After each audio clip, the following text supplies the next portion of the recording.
그가 나를 푸른 풀밭에 놓이시며 쉴 만한 물가로 인도하시는도다.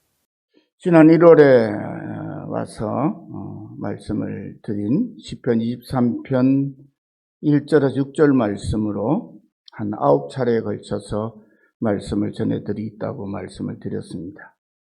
여호와 하나님이 우리의 목자가 되신다는 사실이 얼마나 우리에게 복된 것인가, 그것을 함께 살펴보는 말씀을 나누고자 합니다. 먼저 말씀 나누기 전에 성경 한 곳 찾겠습니다. 마태복음 18장 18절에서 20절 말씀, 신약성경 30쪽입니다. 제가 읽어드립니다. 마태복음 18장 18절에서 20절에 예수님께서 이렇게 말씀하셨습니다. 진실로 너희에게 이르노니 무엇이든지 너희가 땅에서 매면 하늘에서도 매일 것이요 무엇이든지 땅에서 풀면 하늘에서도 풀리리라. 진실로 다시 너희에게 이르노니 너희 중에 두 사람이 땅에서 합심하여 무엇이든지 구하면 하늘에 계신 내 아버지께서 그들을 위하여 이루게 하시리라. 두세 사람이 내 이름으로 모인 곳에는 나도 그들 중에 있느니라. 네. 이 말씀, 주님의 약속의 말씀대로 오늘 주님 앞에 예배하는 지금 이 시간 이 자리에 우리 주님께서 함께 하시며 또 강단의 주의 말씀을 전하도록 세워주신 이 종을 통해서 하나님이, 우리 주님이 여러분들에게 말씀하시고 계심을 여러분 믿으시기를 바랍니다. 우리끼리 있는 이야기니까 그냥 솔직히 이야기를 드리죠. 열린교회가 상당히 건강한 교회였습니다. 이 교회를 건축하기 전에 지금 사택이 있고 우리가 식당으로 쓰는 그곳이 예배실이었을 때 교인이 한 70명, 80명 출석을 해서 교회가 좁아서 이곳에 교회를 새로 예배당을 짓기로 계획을 세우고 그렇게 해서 예배당을 세우고 살했을 때 그만큼의 성도들이 이 성전을 부채 없이 다 지어내고 그것도 한 5, 6개월 만에 이 건물을 다 지어내고 입당 예배를 드렸지요. 그것이 2013년에 공사를 9월 달에 시작해서 그 이듬해 초에 갈무리를 하고 입당 예배를 드렸습니다. 열린교회는 헌당식을 하지 않은 교회입니다. 이 교회를 개척하고 설립하고 키워온 담임 목사였던 제가 헌당식을 은퇴하기 전에 하시라고 하는 권하는 말씀들도 있었지만 하지 않았어요. 헌당식을 하지 않을 조건이 안 돼서 한 게 아니에요. 부채가 아무것도 없고 건물은 다 지어졌고 이미 충분했어요. 그런데 헌당식을 하지 않는 이유는 담임 목사가 개척해서 교회 헌당식까지 다 모쳐놓고 나면 후임 목사님이나 그 다음에 오시는 분들이 거기에 얽매여 딱 붙어버려요. 그래서 이 교회가 더 풍성한 교회로 세워져 나아가는 그런 것에 걸림돌이 없어야 되겠다, 그런 생각에서 제가 하나님께 기도하며 꼭 다시 헌당 예배를 드려야 되느냐, 입당 예배로 족하다 하는 판단이 서고 확신이 있어서 그렇게 했습니다. 그리고 몇 년 안 있어서 교육관 옛 건물들을 다시 리모델링을 하고 교회가 건강하게 잘 성장해 오고 있는, 자라가고 있는 중에 여러분들도 다 겪은, 우리 지구적으로 겪은 코로나로 인해서 사람들이, 성도들이 교회에 출석하지 않아도 예배 드릴 수 있는 길이 생겼죠. 영상 예배라는 걸 통해서. 그러니까 편해요. 집에서 그냥 아무것이나 입고 앉아서 예배 드리는 흉내만 내면 됐으니까. 제가 저희 아들들에게, 서울서 생활 자녀들에게, 너희들 주일날 코로나가 돼서 교회 모임을 못하고 영상으로 예배를 드려도 교회 갈 때 입는 옷을 딱 갖추고 아이들도 딱 가지런히 해서 딱 앉아서 화면으로 TV 화면을 통해서 예배를 드려도 하나님께 예배 드리는 것이니까 그렇게 하도록 해라. 그렇게 우리 자녀들에게도 신신당부를 했어요. 애들이 걱정하지 마세요. 그리고 예배를 드린다고 그랬어요. 그리고 나서 예배가 시작돼서 다시 했더니 교인들의 대한민국 전체적으로 심한 교회는 절반, 우리 열린교회도 평균적으로 한 3분의 1 정도가 출석을 안 하기 시작했어요. 특히 젊은이들이. 그런데 지금도 보지만 한국교회 보편적으로 지금 자리들을 채우고 있는 분들이 누구예요? 나이 드신 분들이에요. 그런데 제가 지금 출석을 하고 있는 교회도 제 친구 목사님, 저보다 나이는 어리지만 동기 목사님이 섬기고 있는 온숙교회, 제가 그분이 있어서 진주 쪽으로 은퇴 후에 거주지를 정하고 지금 이제 해동이 되고 비가 이제 멈칫하면 기초공사부터 시작하려고 다른 토목 준비는 다 해놨습니다. 그래 그곳으로 가게 된 이유는 거기에 정말 신앙적으로나 인격적으로 서로 소통할 수 있는 좋은 동기 목사님, 저보다 나이는 어린 동기 목사님이 계셔서 형제처럼 같이 지낼 수 있는 분이어서 그곳으로 가게 됐어요. 거기는 저희들이 오늘 출석을 안 했으니까 몇 명이 있느냐? 11명이 모여서, 최고로 많이 모이면 11명이 모여서 예배를 드리고 있을 것입니다. 목사님 4분, 할머니 3분, 젊은 집사님과 그 2 아들, 젊은 아가씨 30대 초반의 아가씨 하나, 그리고 남자 1분, 여자 1분, 부부.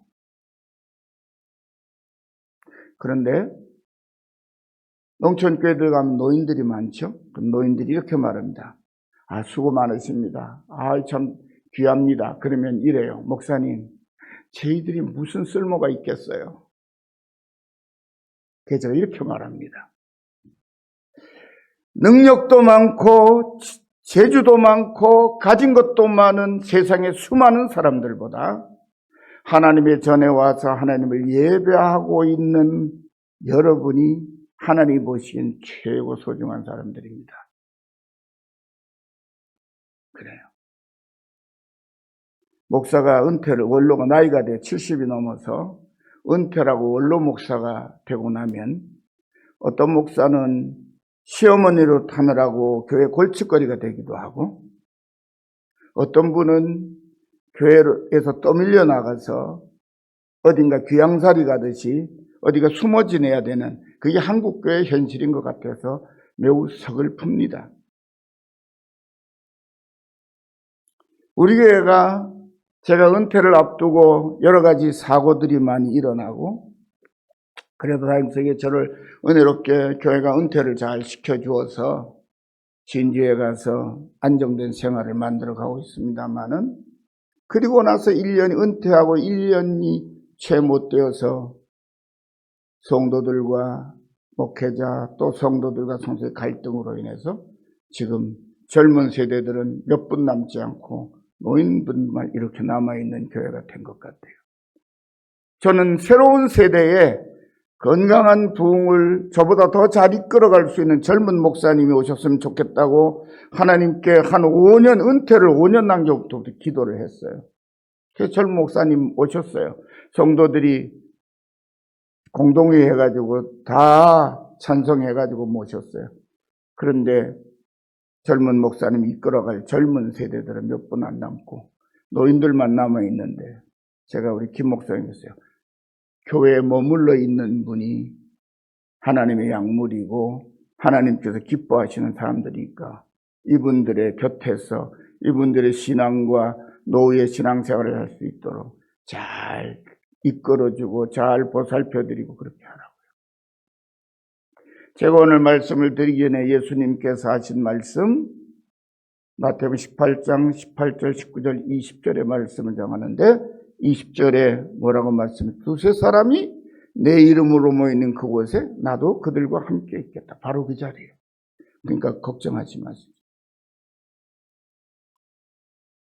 한국교회는 지금 우리 교회가 겪어온, 열린교회가 겪어온 이 아픔들을, 이 진통들을 겪고 있는 교회가 헤아릴 수 없이 많습니다. 지금 지금 굉장히 위기예요, 한국교회. 아니, 앞으로 10년쯤 후 어쩌면 제가 하나님의 부르심을 받아 하나님 곁에 가 있을지, 아니면 그때 좀 지친 몸을 이끌고 그래도 하나님의 은혜로 뭔가 선한 일을 하고 있을지 모르겠습니다만, 그때쯤 되면 아마 한국교회의 모습은 더 쪼그라진 모습이 될 거예요. 눈에 보이듯이 선합니다. 그런데 말이죠, 그래도 주님의 교회에는 주님의 부르심을 따라서 예배를 드리고 기도하며 작은 힘을 내어서 주의 교회를 섬기고 있는, 그야말로 주님과 함께 하시는 성도들을 통해서 주님은 당신의 교회를 지켜나가신다는 거예요. 여러분, 영국의 교회, 청교도의 원산이라고 할 수 있는 영국의 교회가 청교도 운동이 활발히 일어날 때는 전 국민의 98%가 교회 출석하고 예배를 드렸어요. 지금은 어떻게 됐는지 아십니까? 98%는 신앙생활 안 합니다. 2%만 교회를 다니는데요, 대부분은 노인들이고 그 노인들의 믿음을 잘 이어오는 자녀 손들이 손주 때까지 신앙을 지켜나가는데요, 놀라운 것은 영국 선교사님의 9살 된 아이가 한국 선교사님하고 같이 교제를 하는 자리가 됐는데 밤 9시가 됐어요. 그랬더니 이 아이가 이렇게 합니다. 손님 선교사님이, 선교사님, 9시가 되었습니다. 저는 제 기도 시간이기 때문에 자리를 뜨겠습니다. 그리고 자기 방으로 간다는 거예요.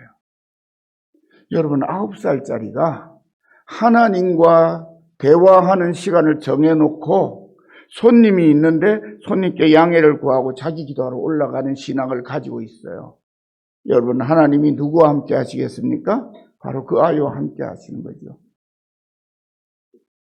예수님 말씀 그대로예요. 2-3 사람이 내 이름으로 모이는 그곳에 주님이 함께 하시다고, 거기 계시겠다고. 거기가 바로 뭐예요? 거기 바로 주님의 교회인 것입니다. 여러분, 저 북녘 땅에는 복음의 자유가 없죠. 신앙의 자유가 없어요. 그런데 그럼 거기는 교회가 없느냐, 신앙이 없냐? 있습니다. 이북을 드나들면서 선교 활동하시는 분들을 보면 숨어서 2사람이 3사람이, 하도 오래돼서 성경책이 그냥 다 헤어져서 글자를 알아보셨는데 성제 그거 하나 붙들고 읽혀지는 성경을 읽으면서 예배를 드리는 성도들이 있어요. 그래서 저 북한도 중국처럼 개방이 되면, 여러분, 중국에서 선교사들을 다 추방한 다음에 택동이가 집권을 다 추방했어요. 그럴 때 선교사들이 그래서 쫓겨나면서 이제 중국은 포기하는가 보다 그랬어요. 근데 개방이 된 다음에 선교사들이 들어가 봤더니요, 조사한 바로는 5천만 명의 기독교인이 중국에 있더라는 거예요. 여러분, 놀랍지 않습니까? 선교 이제 더 이상 안 된다고 생각한 곳에 5천만 명의 성도가 하나님을 섬기고 있더라는 거예요. 지하교회에서. 예수 믿는다 그러면 갖다 잡아 죽이고 고문하고 사상범 취급해서 수용소 보내고 그러는데, 오히려 떠날 때에 몇 갑절의 부흥을 이루어가지고 교회가 있더라는 거예요. 그래서 한국에서 선교사들이 들어가 보니까요, 지하교회들이 무수히 많다는 거예요. 그들을 통해서 선교 사역을 하고 있죠. 우리 흔히 C국 그래가지고 선교사 어느 나라라고 밝히지 않고 C국 그러잖아요. 바로 차이나예요. 중국 선교사입니다. 지금도 그렇게 하고 있어요. 그러니까 교회가 힘들고 어려울수록 낙심하지 말고, 나는 늙었으니 아무 힘도 없으니 아무것도 할 수 없다고 생각하지 말고, 지금 이 자리에서 내가 주의 이름으로 하나님께 내가 구하는 것 하나님이 들으시고 주님이 내가 낙심하지 않도록 함께 하시며 지금 내 힘을 도우신다는 사실을 믿고 굳건하게 믿음 생활 하시기를 바랍니다. 여러분, 교회는 주님의 목장이에요. 목장을 맡은 목자는 어떡하죠? 양이 죽든 말든 내버려 둡니까? 아니죠. 어떻게든 살려가지고 잘 키워서 양 새끼 낳게 하고 키워나가도록 최선을 다하는 사람이 목자죠. 교회 담임 목사도 일종의 목자죠. 그거 하는 거예요. 누구 믿고? 진짜 나의 목자이신 예수님 믿고. 다윗이 말이죠. 사실은 이스라엘의 목자입니다. 왕이잖아요. 이스라엘을 끌고 가는 목자예요. 하나님이 세우신 왕이에요. 근데 이 왕이 뭐라고 말합니까? 제가 지난번에 말씀대로 여호와는 나의 목자시라 내가 부족함이 없으리로다. 다윗은 자기는 한 마리의 양에 불과합니다. 목자 대신 하나님이 함께하지 않으시면 난 아무것도 할 수 없어요. 그러나 하나님이 나의 목자가 되셔서 나와 함께하시면 나는 부족함이 없습니다. 그 말대로 부족함이 없이 살았어요. 여러분의 삶에도 우리 열린교회 사역 위에도 여호와가 우리의 목자가 되심을 믿고 우리가 그분께 기도하고 그분을 위하여 헌신할 때에 부족함이 없는 여러분의 삶이 되고 부족함이 없는 여러분의 믿음이 되고 부족함이 없는 열린교회 앞으로의 건강한 부흥을 하나님께서 책임져 주실 것을 믿습니다. 자, 오늘은 두 번째 시간, 그가 나를 푸른 풀밭에 누이신다 하는 말씀이 뭔가 하는 의미를 한번 살펴보려고 합니다. 사랑하는 성도 여러분, 다윗은 젊은 시절에 쉼이 없는 피곤한 삶의 연속이었습니다. 처음에는 사울을 도와서 골리앗 장수를 쳐 죽였는데 사울이 다윗을 죽이려고 해서 도망 다니느라고 정신이 없었죠. 사울이 죽은 다음에 유다의 왕이 된다면 그러면 이제 큰소리 치고 잘 살까? 아니에요. 사울의 아들로서 살아남은 넷째 아들 이스보셋이 아브넬이란 장수와 함께 나라를 지키고 있었어요.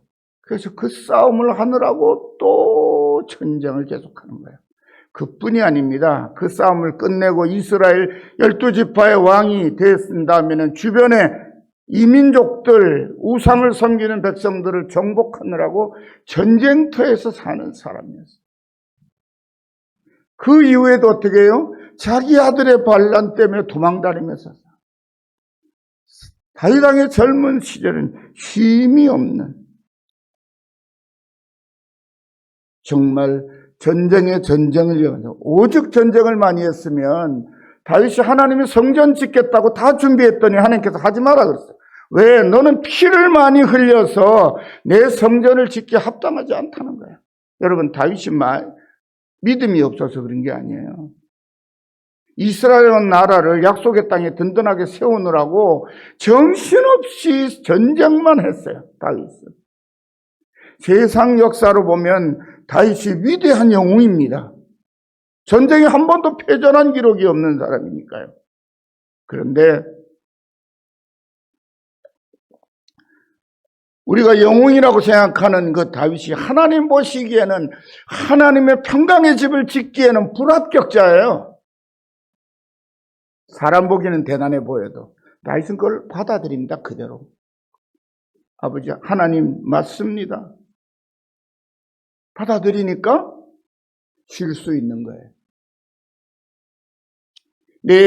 너는 내 집을 못 짓지만은 내 아들, 내 몸에서 아들을 통해서 짓겠다 하시니까 그걸 감사하게 감격하게 해서 아들이 걱정 없이 하나님 성전 지을 수 있도록 자신의 전 재산, 전리품 전부들을 다 하나님의 곳간에다가 들여놓습니다. 그리고 편히 쉬는 거예요. 대단하죠. 다윗이 그러면 얼마나 힘들을까? 자신이 목동 시절에 자기가 푸른 풀밭에 눕혀놓고 쉬게 했던 그 양들이 누리는 것 같은 안식을 누려본 적이 없는 이 다윗. 그래서 다윗은 누구보다 안식을 간절하게 사모하는 하나님의 어린 양입니다. 그의 실제 삶이 얼마나 힘들었으면 부하들이 전쟁을 하고 있던 그 시간에 나라의 모든 군사들을 전쟁터에 보내놓고 자신은 예루살렘 궁궐에서 낮잠을 잡니다. 그리고 저녁에 일어나서는 정신이 몽롱한 가운데 우리 안에 밧세바의 유혹을 받고 탐심이 일어나서 끔찍한 죄를 짓죠. 자기 충성스러운 부하 장수의 아내를 취하고 그것이 들통이 나게 되니까 그 우리아를 죽일 방법들을 통해서 마침내 죽이고 말아요. 여러분, 안식을 사모하는 사람이 범할 수 있는 위험한 일이죠.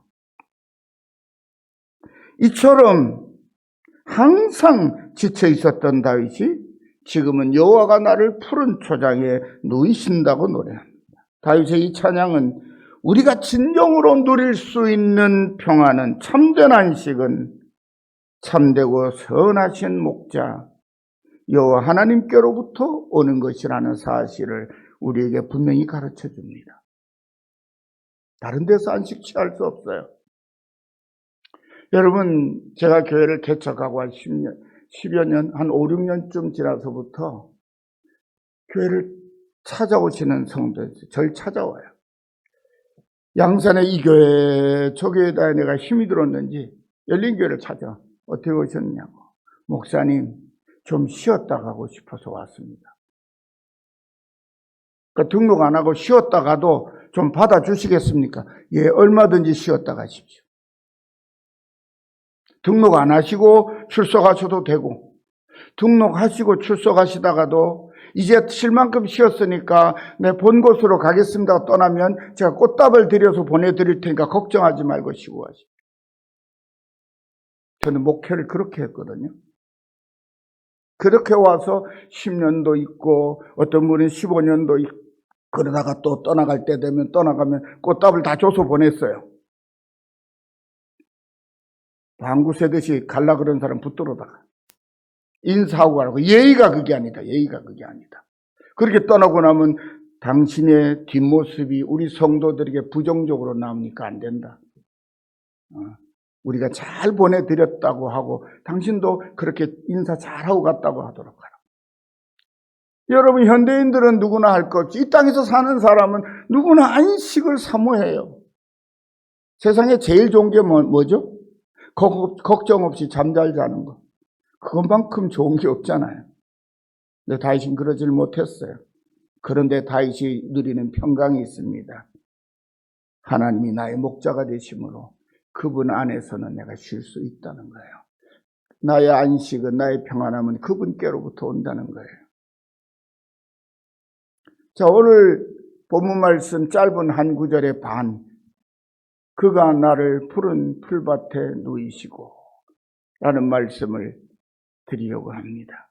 여러분, 양이 풀밭에 배를 깔고 누워서 잠도 자고 뒹굴뒹굴 할 수 있는 데는 4가지 요건이 갖추어져야 된다 그래요. 첫째, 주변에 맹수가 없어야 돼요. 내 주변에 맹수의 위험이 없어야 편안히 누워 자는 거예요. 왜? 양은 자기를 방어할 만한 무기가 없습니다. 어떻게 보면 뿔이 있는데 뿔은 자기네들끼리 서열 싸움할 때 쓰는 거예요. 자기네끼리 들이받는데 사나운 맹수가 오면 맹수한테 뿔을 들이밀질 못해요. 도망가거나 그냥 걸어마 날 살려라 하거나 어디 파이트에 숨거나 그래요. 왜? 자기를 방어할 만한 무기가 없는 양이기 때문에 겁이 많습니다.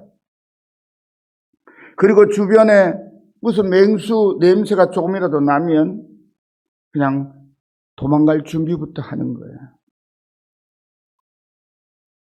하지만 온갖 위험을 무릅쓰고 사나운 짐승들로부터 자기를 지켜주는 목자가 가까이 있기만 하면 양들은 안심하고 풀을 먹고 푸른 배를 풀밭에 깔고 누워 잠을 청한다는 거예요. 맹수가 있던 또 상관없어요. 맹수하고 자기 사이에 누구만 있으면? 목자만 있으면. 여러분, 이거 그냥 만들어낸 얘기가 아니에요. 다윗이 골리앗과 싸우러 나갈 때 뭐라 그러죠? 내가 들에서 아버지의 양을 칠 때 곰이나 사자가 양을 잡아먹으러 오면 내가 달려들어서 돌로 쳐 죽이고 찢어 죽이고 다 했습니다. 누가요? 목자인 자기가. 목자가 양을 지키기 위해서 어떻게 한다는 사실을 알고 있는 사람이 다윗이에요. 그런데 지금 하나님이 누구라고요? 나의 목자시라는 거예요. 그러니까 양은 목자만 있으면 안심하고 드러누워 배 깔고 잔다는 거예요. 우리에게 하나님이 함께 하신다고 하는 것만 확실히 믿으면 우리는 두려워할 것이 아무것도 없어요. 하나님보다 크신 이가 어디 있기에. 저는 동료 목사님들이나 선후배 목사들한테 세상에 당신같이 여유 있는 사람 처음 봤다는 소리를 자주 듣는 사람입니다. 제가 뭐 마음이 넓고 꿈이 크고 뭔가 대단한 사람이라서 그런 게 아니에요. 저는 제가 부족한 걸 알아요. 왜요? 다른 사람들 20살 넘어 신학 공부 가는데 저는 40살이 돼 신학 공부를 하러 간 사람이니까요. 항상 부족함을 알죠. 대신에 제가 그만큼 부족하기 때문에 믿는 구석이 있어야 되잖아요. 목회를 하려면. 저는 하나님 딱 믿고 하나님 백으로 삼고 목회하겠다고 결심했어요. 그래서 목회 시작할 때 하나님께 기도를 이렇게 했어요. 하나님, 제가 나이가 40이 돼서 우리 아들이 셋이나 크고 어머니도 모시고 아내도 있고 한데 이 가족들을 내가 지금까지 생계를 책임지고 살았는데 신학 공부하러 가라 그러면 나 이제 아무것도 못하는데 하나님 그러면 이렇게 했으면 좋겠습니다. 저는 이제부터 하나님 일을 하기로 하고 하나님 대신에 제 일을, 제 가족을 다 맡아주시고. 그래서 사실 저는 우리 가족을 거의 안 돌아봤습니다. 신학 공부하고 목회하고 모든 우선순위가 뭐예요? 목회하는 게 우선순위. 하나님을 섬기기, 하나님의 부르심을 받았으니 하나님의 종로로 타는 게 제 1순위. 여기 생기면 그래서 우리 삼남매에게 쟤들이 태어나서 지금까지 공부 다 마치고 나이가 40이 넘을 때까지 공부해라 소리를 우리 애들이 한마디도 저한테 들어본 애가 없어요. 자기네들이 알아서 대학 다니고 장학금 타서 공부하고 다 해가지고요. 등록금 보태준 게 몇 푼 안 돼요.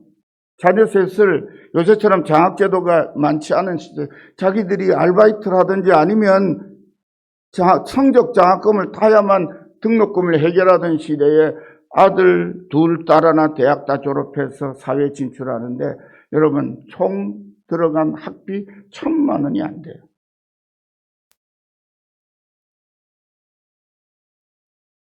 여러분 하나님이 함께 하신다는 것만큼 든든한 게 없어요. 그걸 누구보다 잘하는 사람이 다윗입니다. 그래서 그가 나를 푸른 초장에 누이시며 라는 말 속에는 하나님이 지금 나와 함께 하신다는 거예요. 지금 나를 여기 눕게 하신 분이 누구라고요? 여호와 하나님, 나의 목자 그분이시라는 거예요. 여러분 우리 연세 어떠신 어르신들의 남은 노년도 하나님 그렇게 하실 거예요. 그리고 여러분을 이 육신의 삶이 다 이제 그만 살았으면 좋겠다 지칠 때가 되면 어떻게 해요? 그래? 거기 이제 재미 다 끝났니? 그럼 요리 오너라 이리 내 품으로 다 불러가실 거예요. 저는 우리 열린교회 성도들을 위하여서도 아침마다 기도합니다. 근데 거기 기도 가운데 이게 있어요. 열린교회 연세 드신 성도님들 신앙생활 재미있게 하시다가 주님 부르시는 때 주무시다가 다 가는 그런 분으로 다 받아주십시오. 제가 지금 출석하고 있는 온숙교회 세 분의 할머니들이 이봉숙 권사님, 서감연 집사님, 김학자 집사님 세 분 다 80 넘으셨어요. 그분들을 위해서 제가 그렇게 해야 돼요. 이분들의 노년의 삶이 건강하고 평안해서 부르시는 그날까지 주일날 교회에서 보게 해 주십시오. 그러다가 어느 날 갑자기 안 나오시면 지난밤에 하나님이 불러가셨대. 그렇게 듣게 해 주십시오. 그래요. 주님이 내 곁에 함께 하시면 걱정할 필요가 없는 거예요. 다윗왕은 시편 4편 7절 8절에서 이렇게 찬양하며 자신의 믿음을 고백합니다.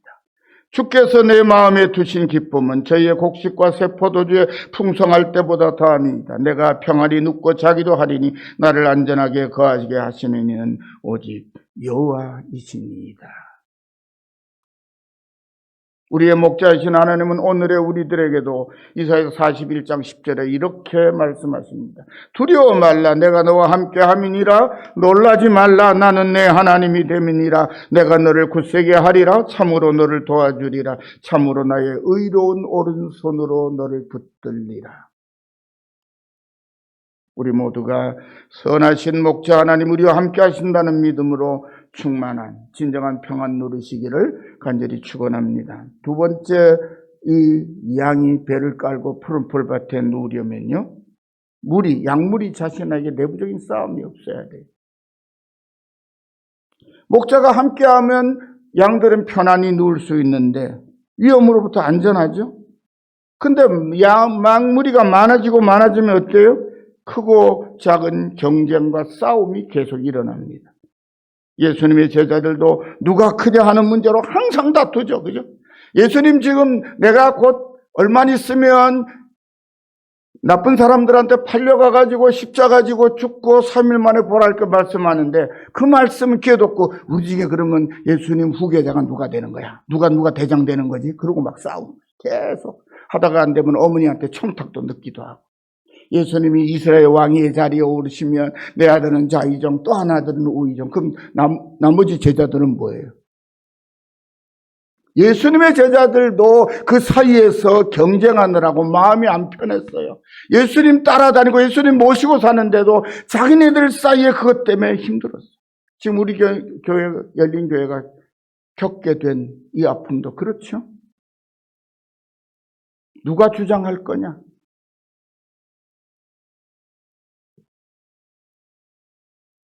원로 목사 떠나고 나면 마음 편히 정말 잘하겠거니 기대했었는데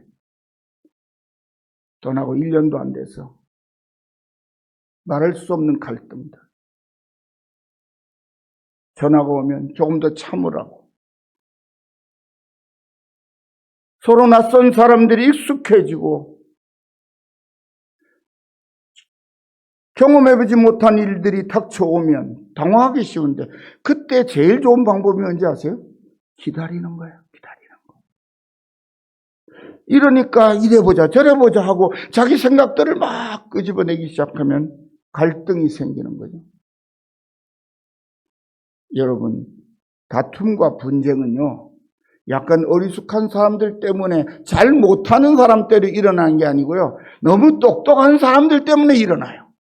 대한민국이 지금 복잡한 이유가 뭐예요? 이렇게 혼란스러운 이유가 똑똑한 사람이 너무 많아. 내가 워낙 똑똑해서 다른 사람의 이야기는 들을 필요가 없는 거예요. 자기 주장만 다 하고 있어요.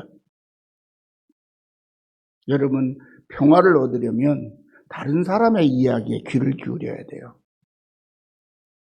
제가 은퇴를 가까이 두니까요, 젊은 목사님들이, 제자들도 있거든요. 그들이 그래요. 목사님, 나이 드시면 입은 닫고 주머니는 여시란 말씀 아시지요? 그래요. 그 왜? 그랬더니, 목사님 젊을 때는 우리 밥도 잘 사시고, 그러셨는데, 목사님도 늙었다고, 또 주머니는 닫고 입만 그러면 우리가 힘들어지잖아요. 걱정하지 말아봐. 너희들 안 보이는 데 가 있을게. 근데 그 말이 맞아요. 나이 들어서 어른 대접 받으려면요. 여러분, 노인은 누구나 됩니다. 그죠? 노인은 오래 살면 다 노인이 돼요. 망나니도 노인이 되고 아주 양반도 노인이 다 돼요. 노인은 아무나 다 돼요. 근데 어른은 아무나 되는 게 아니에요. 어른은 어른 되기 위한 훈련들을 많이 하려고 절제력 인내심을 가져야 돼요. 그 어른 대접 받는 중에 제일 중요한 게 뭐냐면 젊은 사람 때 노인이 되시거들랑 뭐는 닫고요. 제가 막말로 할게요. 주둥이는 닫고 지갑을 열으라는 거예요. 그러면 어른 대접 받는다는 거예요. 여러분, 집단을 이루고 있는 양무리 안에도 끊임없이 누가 우두머리 양이 될 건가에 대한 위계 질서를 세우기 위한 싸움이 계속돼요. 여러분, 교회가 다 평안하면 좋겠죠? 근데요, 딱 대장 노릇을 하는 어른이 한 분 계실 때는 평안해 보여요. 근데 그 질서를 세워가던 어른이 한 분 물러나고 나면요, 그 다음에 시끄러워지는 거예요. 우리 교회가 왜 이렇게 힘들고 어려울까? 너무 죄송합니다만은 제가 저를 이어서 교회 어린이 될 만한 사람을 제대로 못 키워놓았다 스스로 자책합니다. 그만하면 할만, 어른 노릇 해낼만 할 거라고 생각했던 사람들이 사실은 교회를 이렇게 무너뜨리고 말았어요. 그래서 사람 키우는 게 정말 힘들구나. 하나님의 말씀으로 평생을 살아오고 그 말씀으로 잘 키웠다고 생각했는데 아니었어요. 그게 제가 이렇게 생각합니다. 세상이나 교회나 똑같지 뭐 하고 빈정거리는 말이 맞는 말이구나. 그런데요, 목회자인 저는 그 말만큼 불편한 말이 없어요. 주님이 계시는 주님의 교회는 세상과 달라야 하잖아요. 분명히 달라야 하지 않아요? 주님을 두려워하는 마음이 있다면 교회에서 자기 의견을 내세워 교회 공동체를 깨뜨리거나 가정 공동체를 깨뜨리는 해서는 안 되는 거죠.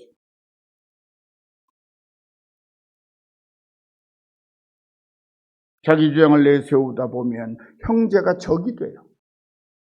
친구가 원수가 되는 일이 생기는 겁니다. 왜요?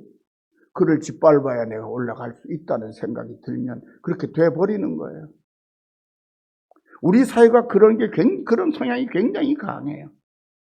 그래서 정치, 경제, 사회, 심지어 군사, 교회 안에까지 참으로 이 문제가 심각한 거죠.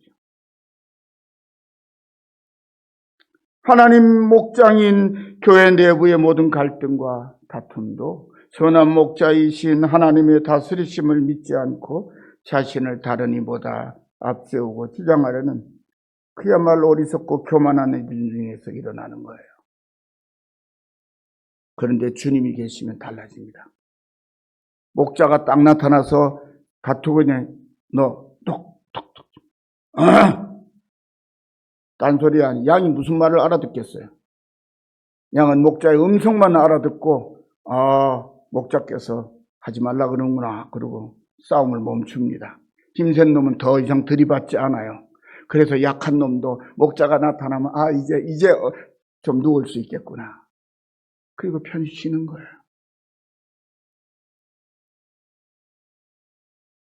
하나님은 나라를 망치고 바빌론의 포로가 된 처지에서도 서로 싸우는 유대인들이 이렇게 말씀합니다. 그러므로 주 여호와께서 그들에게 대하여 말씀하시기를 나 곧 내가 살진 양과 파리한 양 사이에 심판하리라. 너희가 옆구리 어깨로 밀들이고 모든 병든 자를 뿔로 받아 무리 밖으로 흩어지게 한다. 그러므로 내가 양떼를 구원하여 그들로 다시는 노랫거리가 되지 않게 하고 양과 양 사이에 심판하리라. 저는 이 말씀이 섬뜩했어요. 양과 양 사이에 다투어서 교회를 혼란시키는 걸 그냥 꾸짖으시는 정도가 아니고 뭐라고 말씀하신다고요? 심판하겠다는 거예요. 잘못한 놈 벌 주고 약하고 항상 상처 입힌 애 보살피시겠다는 겁니다.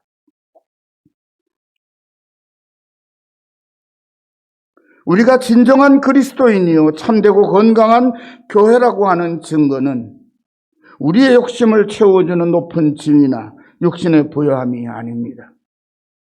바로 그리스도 예수 안에서 누리는 평안하고 고요한 만족감이 바로 우리가 건강한 교회라는 증거이고 우리가 진정한 그리스도인이라고 하는 증거입니다. 주를 믿는 것만으로 만족할 수 있어야 합니다. 그래서 성경은 모세를 가리켜 뭐라고 말해요? 이 모세는 온유하기가 지면의 모든 사람보다 뛰어나더라 라고 말합니다. 온유함이 있어야 지도자가 될 수 있다는 거예요.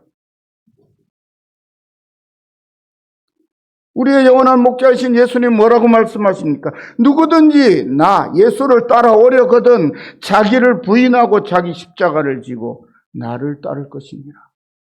예수님 따르려면요, 자기를 부인해야 돼. 난 아무것도 아닌 사람. 자기 십자가를 져야 돼요. 왜? 나는 죄인입니다. 여러분, 죄인이 어디 나서서 큰 소리를 칩니까? 여러분, 교회에서 나서서 큰 소리 칠 이유가 없어요. 목회자도요, 저는 설교할 때만 큰 소리 칩니다. 제가 우리 성도님들에게 큰 소리 치거나 꾸중한 교인들 나무라거나 탓하는 얘기 들어보신 적 있는 분 손 들어봐요. 제 경험은 한 번도 없어요. 그렇게 신앙생활에서 되겠느냐고 말한 적이 한 번도 없어요. 왜? 제가 보니까요, 신앙생활 50년 돼도 신앙 철이 안 든 사람이 있고요, 신앙생활 10년 만에도 철이 반듯하게 든 성도가 있더라고요. 성숙의 속도가 개인마다 다 달라요. 그러니까 그런 미숙한 면이 보이면 조금 덜 자랐구나, 조금 더 어쩌면 되겠지 하고 기다려주면 되는 거예요. 그걸 가지고 교회를 30년 다녔는데 신앙이 그거밖에 안 되냐고 탓한들 무슨 소용이 있겠어요? 그렇잖아요.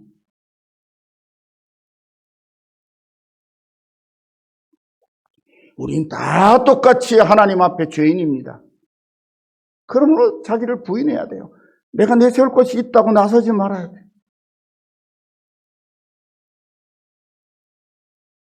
주님은 오늘에 우리 이렇게 말합니다. 수고하고 무거운 짐진 자들아, 다 내게로 오라. 내가 너희를 편히 쉬게 하리라. 나는 마음이 온유하고 겸손하니 나의 멍에를 메고 내게 배우라. 뭘 배우라고요? 주님의 온유함과 겸손함을 배우라고 말씀하십니다. 그리하면 너희 마음이 힘을, 언제 힘을 얻는다고요? 예수님 닮은 온유하고 겸손한 성도가 되면 그제서야 쉼이 온다는 거예요. 예수님을 생각하지 않으면 안식은 오지 않습니다. 또 이렇게 말씀하면 이는 내 멍에는 쉽고 내 짐은 가벼움이니라. 성도로 살아가는 게 무거운 부담감이 아니에요. 목회자로 살아간다는 게 성도보다 더 중압감이 드는 그런 삶이 결코 아니에요. 제가 목회하다 보니까 목회만큼 즐거운 일이 없어요. 왜?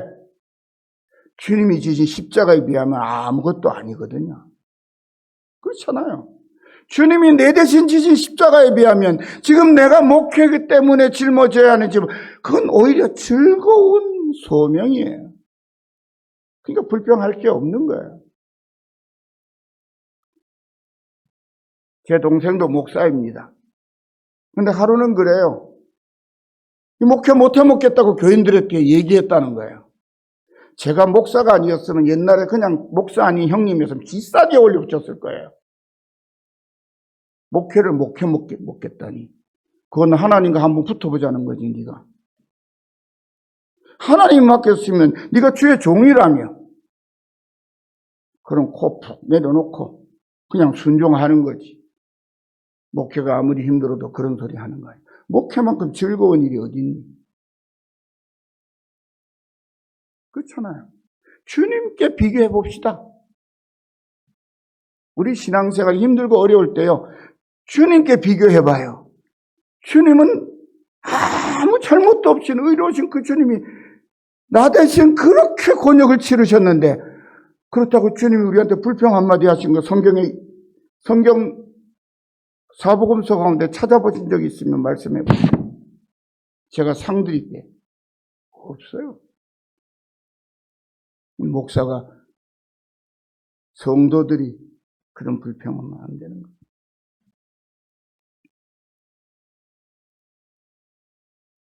양물인 우리들 모두가 마음을 조금 더 넓히고 서로를 품어줌으로써 사랑하는 우리 열린교회 가운데 주님께로부터 은혜와 평강이 충만하게 회복되기를 간절히 축원합니다.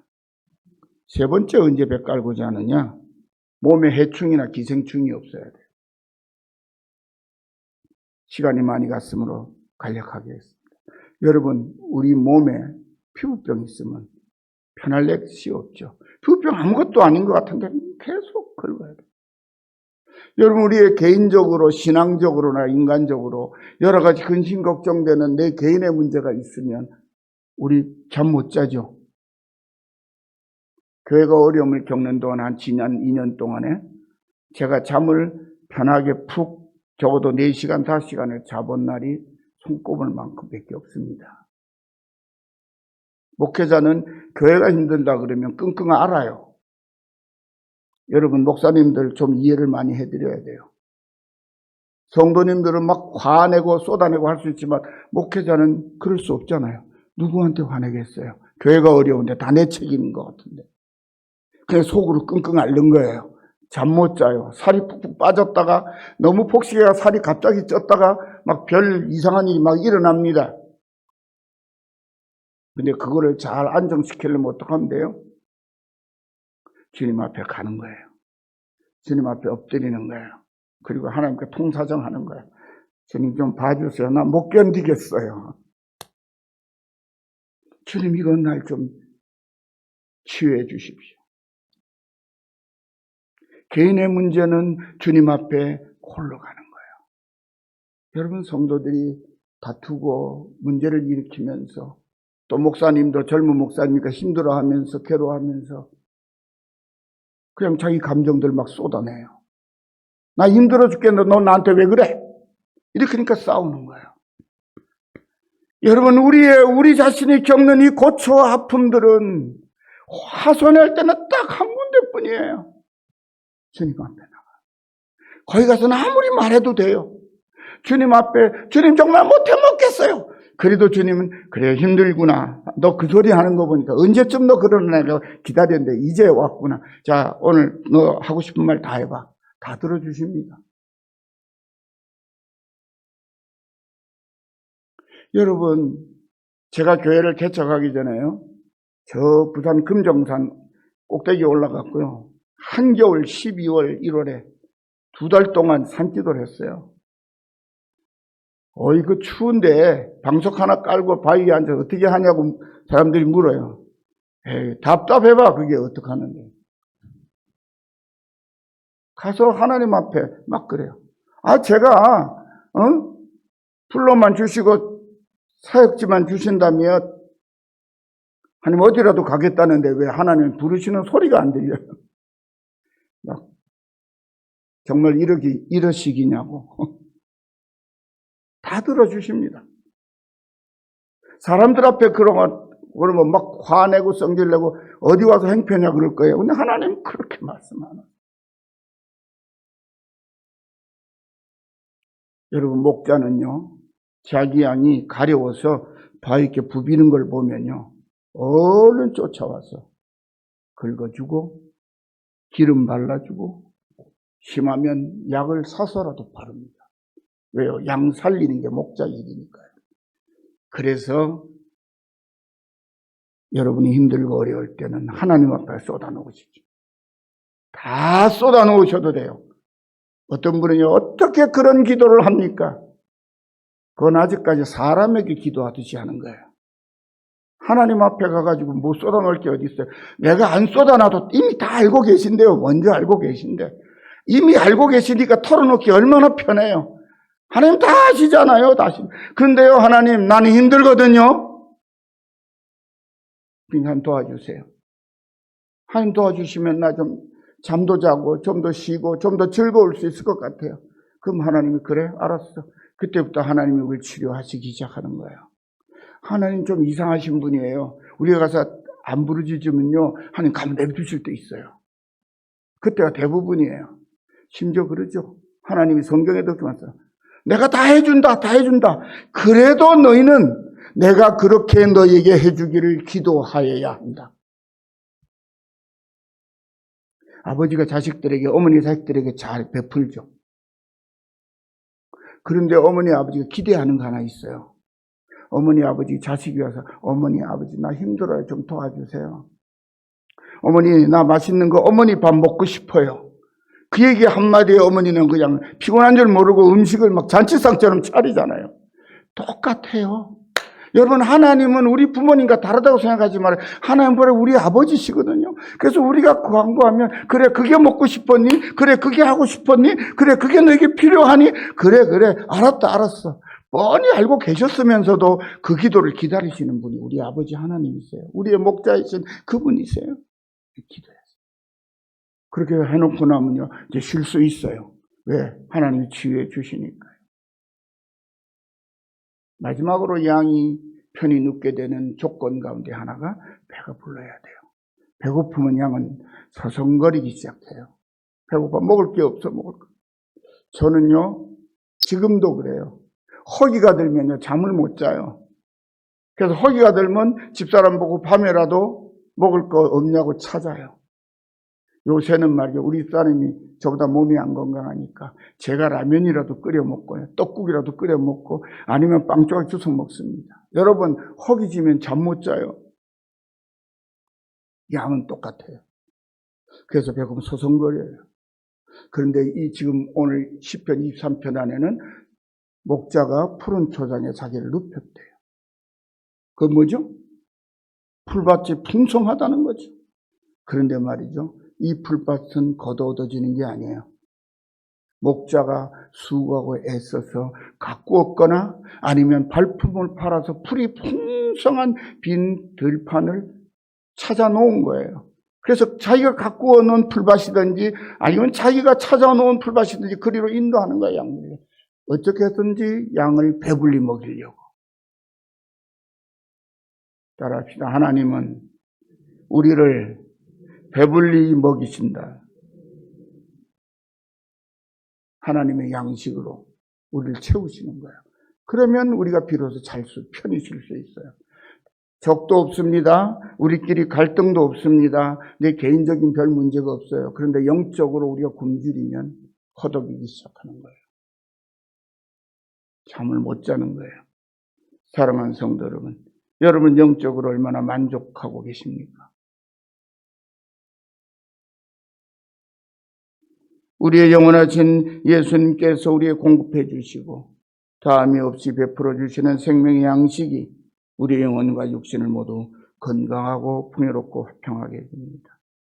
우리 주님께서 끊임없이 공급해 주는 이 생명의 양식은 주님이 친히 담당하신 수고와 땀 그리고 흘리신 보혈이 맺어놓은 열매입니다.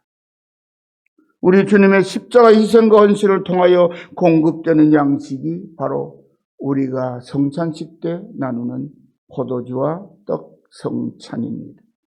주님의 생애와 가르치심을 통해서 오늘도 변함없이 내려주시는 생명의 양식이 곧 성경 말씀, 설교 말씀입니다. 그래서 우리는 말씀의 은혜와 성찬의 감동을 통해서 영혼의 참만족을 누리고 하나님께로부터 오는 참된 평안과 안식을 누리게 되는 것입니다. 하나님은 공의와 정의를 무시하고 살아가고 있는 유대인들에게 당신의 선지자 아모스를 통해서 아모스 8장 11절에 이렇게 말씀하십니다. 주 여호와께서 가라사대 보라 날이 이를지라 내가 기근을 땅에 보내느니 양식이 없어 주림이 아니며 물이 없어 가람이 아니요 여호와의 말씀을 듣지 못한 기갈이라. 오늘은 여호와의 말씀을 듣지 못한 기갈이 아니라 말씀을 듣지 않음으로 오는 기갈에 허덕이고 있는 사람들이 많습니다.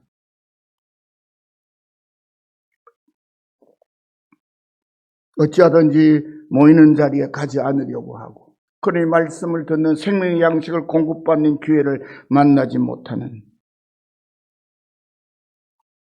뿐만이 아닙니다. 오늘 한국교회 우리 안에서 계속 벌어지고 있는 주도권 경쟁과 세상적인 자리 다툼으로 하늘로부터 온 평안을 오래전에 우리는 잃어버린 것 같습니다.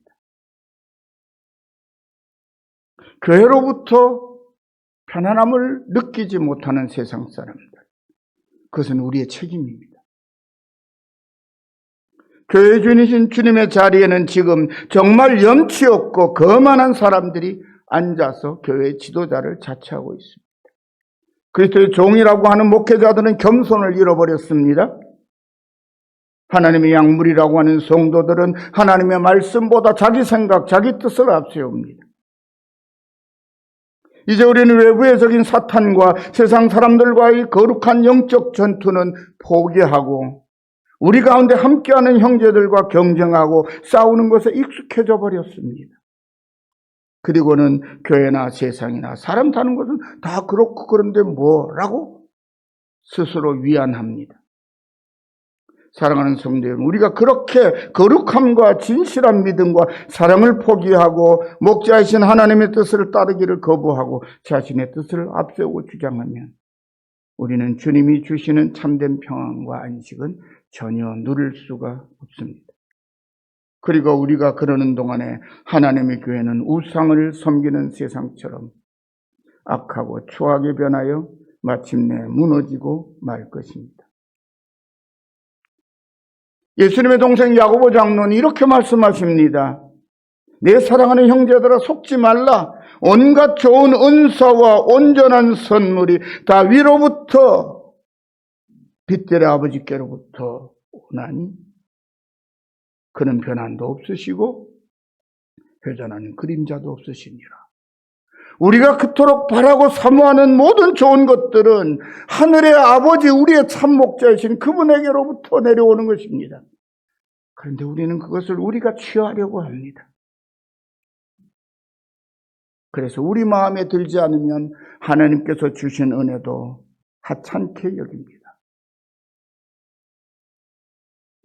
이제 다시 정신을 차리고 목자이신 하나님께 우리의 믿음을 집중하고 주님의 말씀을 우리 마음에 깊이 새기고 겸손하게 순종함으로써 위로부터 하늘의 아버지 하나님께로부터 오는 은혜와 평강과 축복으로 충만한 참된 평강과 안식을 다 함께 누리는 우리 사랑하는 열린 가족들이 되시기를 영원한 목자이신 예수님 이름으로 간절히 부탁하고 또 축원합니다. 기도합시다. 하나님 아버지, 감사합니다. 저희들에게 들려주시는 다윗의 시편 말씀이 우리 안에 당신의 모든 것 바쳐 우리를 살리시고 지키시는 목자이신 주님이 함께 하신다는 사실을 다시금 믿음으로 바라보게 합니다. 정말 입만 살아있는 그리스도인이 아니라 우리의 믿음과 우리의 인격과 우리의 삶이 하나님의 어린 양으로서 하나님을 온전히 믿는, 신뢰하는 그런 모습으로 든든히 서 있게 도와주시옵소서. 힘들 때 부르짖게 하시고 서로를 존중하고 겸손을 배우게 하시고 하나님이 우리와 함께 하시며 지키심으로 인하여 영육 간의 만족감을 누리면서 하나님과 동행하는 사랑하는 열린 가족들 모두 다 되고 이 땅의 모든 주를 믿는 백성들이 되게 해 주옵소서. 모든 말씀을 예수님의 이름으로 간절히 기도드리옵나이다. 아멘.